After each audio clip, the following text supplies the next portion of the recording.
今回は架線があればどこでも走れる快適な車内と優れた性能を併せ持った特急用車両がテーマです。ナレーションの字幕を出すことができます。パソコンなら字幕マークを、スマホなら CC マークを押してください。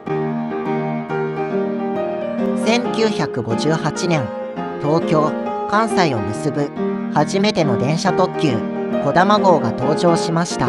車両は後の181系電車、直流専用です。1964年には大阪から北陸、九州へ直通する電車特急が登場したよ。直流と交流 60Hz に対応した481系電車なのだ。1968年、ついに交流 50Hz、60Hz に対応した485系電車が登場。これで全国運用が可能となり、高直流特急車の標準となりました。バランスのいい設計と保守のしやすさから大ヒット作になったよ。481、483、485、489系を合わせて1453両に達するのだ。1972年以降、直流用特急車両183系の設計を取り入れて、貫通型となった200番台が現れました。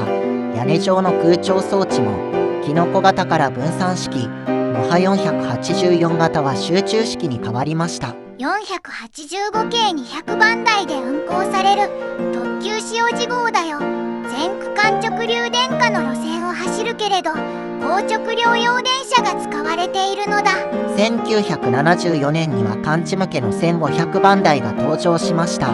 北海道に投入されましたが、寒冷地使用が不十分だったため本州に戻されて、特急白鳥号などで活躍しました。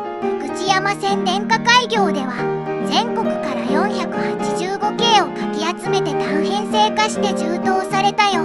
全線直流区間だったので後に直流電車に改造されたのだ。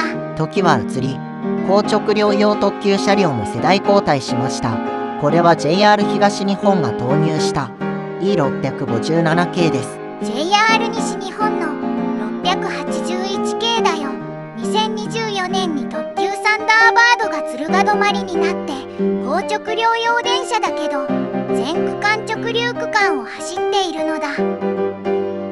それでは最後までご視聴ありがとうございました。ありがとうございました。